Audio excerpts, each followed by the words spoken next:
Hello and welcome back to Leonard Creek Farm.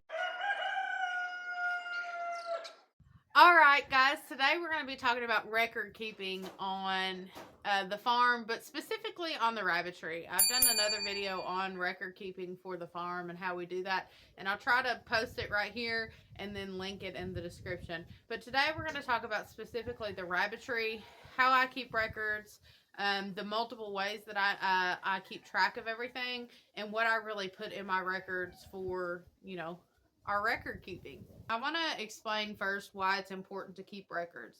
There's multiple different reasons why. The first one being just that, keeping records.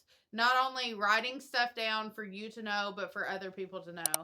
I started thinking about really the deep reasons why it's important to keep records.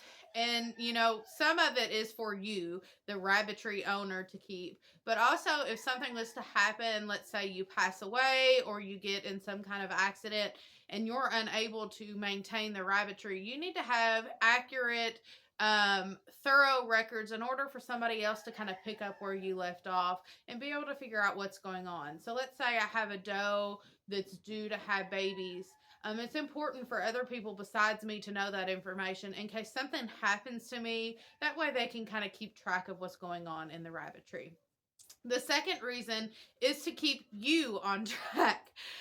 This might be the most important reason. Maybe I should have put it first. But if you're like me, you forget stuff. I might look at a kit, an older kit that I've saved for breeding and might think it's out of one doe and buck, and it might possibly be out of another doe and buck. And I have a small rabbitry, so I can't imagine what it's like for large rabbitries. And it is very important, even if you are a smaller rabbitry, to keep these records to keep you straight. Like I said before, to maybe pass the information on to somebody else, but really to keep you straight while you're trying to maybe breed multiple does at the same time. You trying to make crosses. It's really important for that. And to feed right into that is the third reason. That way you can keep records on each animal and know their production rate. So if you're raising for meat, you want to know which does are producing the largest litters and producing the litters that maybe gain the most weight.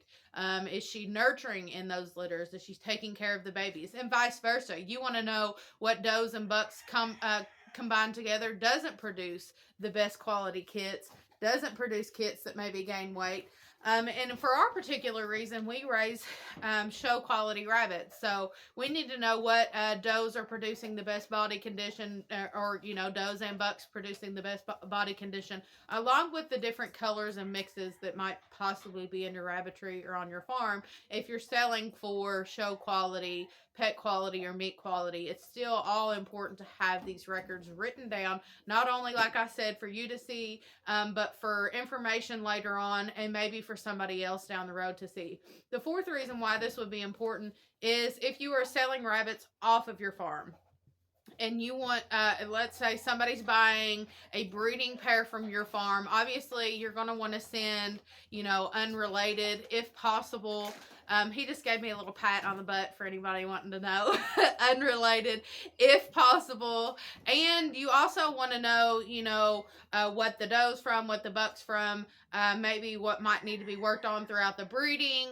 Just that way you're, letting the best quality, or if you want to sell the lower quality animals off your farm, you know exactly what you're selling. That way things don't get mixed up and the person that's buying your animal knows what's going on. Let's get into what we use to keep records first. We'll talk a little bit about what we put in the records for sure, but I want to talk about what we use to keep records. So there's two different methods that I use to keep records. My phone is a big record keeper for me, and so I have everything saved on the cloud and everything saved on the Gmail, and even have it connected to another device. That way I have the information in my phone and I just need it, if I need something just right away, I'll be able to see. So that's the first thing. I put everything in my calendar, I keep everything on my notes, and also have it saved to another device. The second thing is a good old notebook. So this is my rabbitry notebook. It says Leonard Creek Farms Rabbits. It's a good old one rule Dollar Tree notebook. Probably need, one subject, I'm sorry. Probably need about a 3 or 4 subject, but right now this is what I have. So good old notebook and a phone. And like I was talking about the first reason, having everything written down. If something is to happen to your phone, you want to make sure that you're having information written down as well in a notebook. Or vice versa. Let's say something happens to this notebook, it gets ruined, my house catches on fire, let's hope not, but I lose this notebook. I'll have the information on a different device. That way the importance of the information is kept in 2 different areas, and we don't have something crazy going on and losing our information. Information, let's talk about my phone first and talk about the information that I'm keeping in my phone. First, I'm keeping when I'm trimming a rabbit's toenails. I try to get as many done in one day, but sometimes it doesn't happen. So when I trim my rabbit's nails, I write it down. That way I can keep up with who needs the nails trimmed the most, who doesn't need it go around, so on and so forth. I keep that information on my phone. I also keep, where we raise pedigreed rabbits, I also keep their pedigree on my phone as well. I also write down the due dates and the day that I bred the rabbits on my phone as well. And to go along with that, I write how many fall-offs I had with each breeding. That's the information that I keep on my phone. I also keep this information in my handy dandy notebook, but I keep a little more information that's not necessarily I need right off on my phone at the moment. I usually keep the information on my phone. That way I don't have to carry the notebook around, but the notebook has a little more information than I would typically have just on my phone. So what do we have in the notebook? So I don't want to show you all exactly the page because it does have other people's personal information inside the notebook, and I don't want to give their personal information out. But the very first page that I have is my roster list.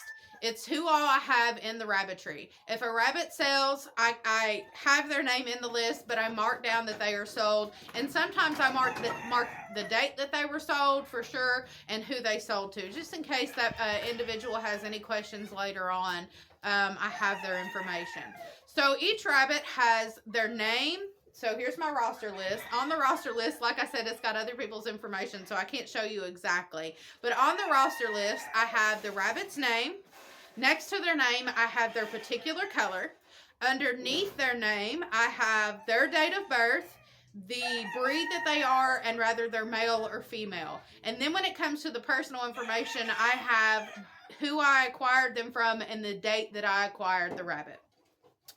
So on my roster, like I said, this is my roster. This is who I have in the rabbitry. Each rabbit, besides the babies, and I talked about this maybe on another video.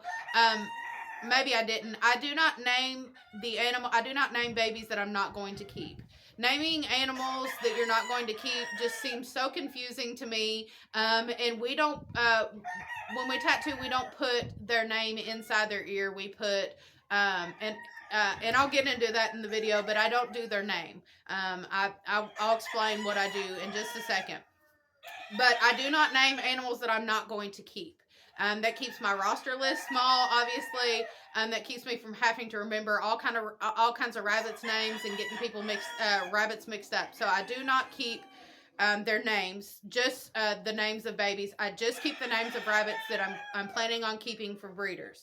I also want to add to this and say that we do not name animals that we're not going to keep for breeders, because obviously if we end up eating them, it's going to be much harder to process a rabbit that we have gotten attached to by naming it. So my roster list, like I said, I'll go over it again, has the animal's name, their date of birth, their breed, whether they are male or female, who I acquired them from, and if they have sold. If I've sold this particular breeder, I write the day that they're sold, and sometimes I write who they sold to. I can show you this page because it doesn't have anybody's personal information that I know of. Each particular doe has a page that's dedicated to them and their kits. So some does have come to me that have been bred before. Some does come to me and they have not been bred before. So depending on how many litters they've had on my farm is what I write down. Now, if they're not a first-time doe, I'm not going to write first-time doe, but this particular doe is Beth. Her papered name is Big Jeff. She's a mini Rex. And I wrote first litter, and then I write who she was bred to. So let me pull this camera a little bit closer. So I wrote first litter. Then right next to it, I write who she's bred to. So this particular time, she was bred to Dallas. I bred her February 8th, 2024. So I write the day that she was bred. I write when she kidded. I write how many kits she had. And then if there's any particular notes that I have here. So I culled all of her kits. We were having some genetic issues within the litter, and I wanted to try her again to make sure that it wasn't just a first-time mom thing. It turned out it was a first-time mom thing. It wasn't genetic, but I wrote it down. So I wrote the issues that I was having with the kids and the notes to the next side. The second litter. So here I wrote second litter. This is the second litter she ever had. I wrote who she was bred to, when she was bred, when she kidded, how many kits she had, and the color of the kits. That's another thing. I like writing to keep track of color, where we breed for specific colors. I like writing the colors that she had. And in this particular case, 3 of her kits went to Boise, and Boise raised them. So she had 10 kits. I gave 3 of them to Boise to raise. This is her third litter. She fostered 1 kit. So I wrote that she had fostered 1 kit. I wrote how many kits that she had. For this particular time, I did not write the color of kits that she had. And for later dates, for later times, I wrote how many fall off. So like I said, each breeder doe gets their very own page with how many litters they have with on the farm. Now, if I got a doe like May, we have May here next to us. She did not have her first litter here, so I'm not going to write when she had her first litter. Make sure that you're keeping the dates down of when you're breeding, who you're breeding to, how many kits they have, maybe the color of kits if you're into doing color. And I would even go as far to say, like I said, to write down how many fall offs they had in that particular breed. If you don't carry your notebook with you, like I said, I put it in my calendar. So I go to my calendar app. I put, let's say, May bred to Dallas, 4 fall offs. And then if I breed her again the next day, I put rebred May and Dallas, 5 fall offs, or however many fall offs it was. And I have all that information. Last but not least, that's maybe notably the most important thing to have written down is all of our rabbits are pedigreed. So we have all the information for the rabbits and pedigrees written down in the back of our notebook. I'll show you the information that we write down because we do make our own pedigrees for our rabbits. If you are interested in how I do that, please leave a comment down below and I'll explain the information needed for the pedigrees on your rabbits. Also, exactly how I make those up. So if you are interested in that, please leave a comment down below. But I'm going to show you the information that I have written down for each of our rabbits in their pedigree.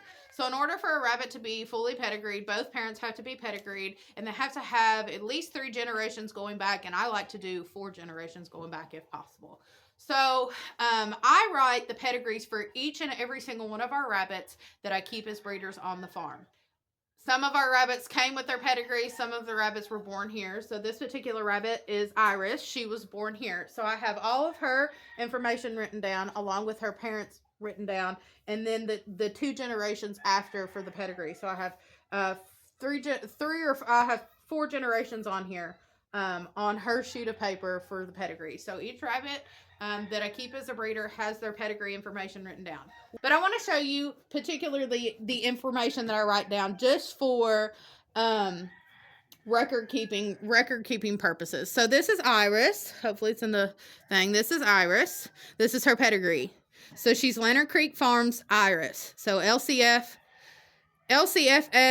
Iris. I write her ear. And I'm going to explain to you what we use for to tattoo our rabbits' ears, or the sequence of numbers and letters that we use to tattoo our rabbits' ears. I'm not going to get into why we do that too deep, but I will explain it. I write her date of birth. I write her color, and I haven't weighed her yet because my scale's dead. So I need to weigh her and write her weight. It's probably not rocket science to figure out why you need tattoos. You guessed it, it's for identification. We use tattoos to identify rabbits within the rabbitry.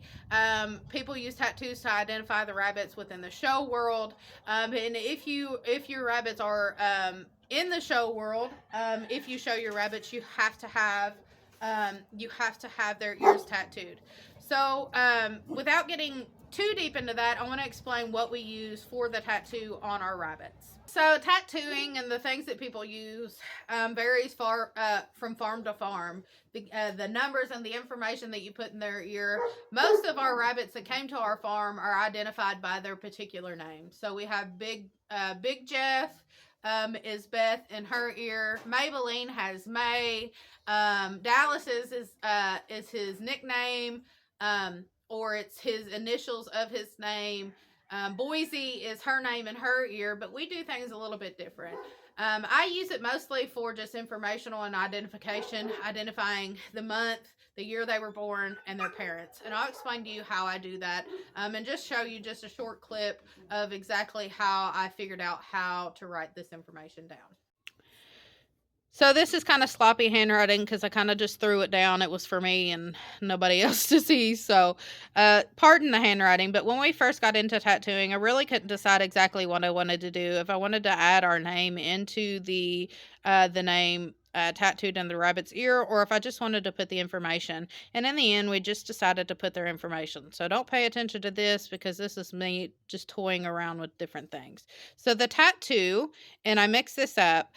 We have dad's first initial, mom's first initial, month, year they were born, and what number kit they were. So when we tattoo them, whatever kit I pick up first is number 1. Whatever kit I pick up second is number 2, so on and so forth. So this is an example of what it would look like in their ear. And I'll show you a couple tattoos that we have on the farm, just kind of explain what I'm talking about. So if mom was May and dad was Manly, it would be Manly May. It would be the month that they were born. So we'll say July for J. Year is 2024. And this particular kit was number 1. I just use this as an example for me to refer back to. And I also have this information on their pedigree sheet as well. If we go back to Iris's pedigree, I miswrote it here, but you'll see that she is MMJ241. Her sister, no name. If I flip the page here, she is MMJ242. Their particular pedigrees have their tattoo name. That is information, that's the particular information that you will need if you are writing your own pedigrees or going to put it into some type of pedigree system. You don't even have to make your own pedigree or type it out like I do. And like I said, again, if you want to see how I do it, please leave a comment down below and I will try to do a video on that as well. But just to have the information and the documentation written down, I write their pedigree. Now, there is different, depending on, there is some regulations around tattooing your rabbits, and I don't want to get into that information in this video. I just want to explain why that information is written down in my records and why it's important to the farm. And just, like I said before, it's just for identification purposes for the rabbitry, and if you are showing rabbits, for them to be able to identify your rabbit in case, you know, a mix-up or something happens, that you have that information written down in their pedigree and in your documents so that you know that that particular rabbit is yours and it can't get mixed up. Guys, I'm sure I probably missed something. I usually do. But if you have any questions down below, if there's anything particular I didn't hit on that you would like information on. If this video was long-winded, I'm sorry. I just wanted, I felt that this information was important and felt like it was information that people know. So if you have any questions, please leave them down below. I hope that I instated the importance of having records, even if you are a small rabbitry or a small farm. It is so important to keep these records written down for your information, for other people's information, just so you have it. And like I said, I can't stress enough to have this information written and put in different areas. That way, you know, it's not lost. That way, if something happens, you have it put somewhere and put somewhere else and put somewhere else. But I've done talked about that. But guys, I appreciate y'all watching. I appreciate y'all hanging out, and hopefully we can see you on the next one, guys. We'll see you later. Bye-bye.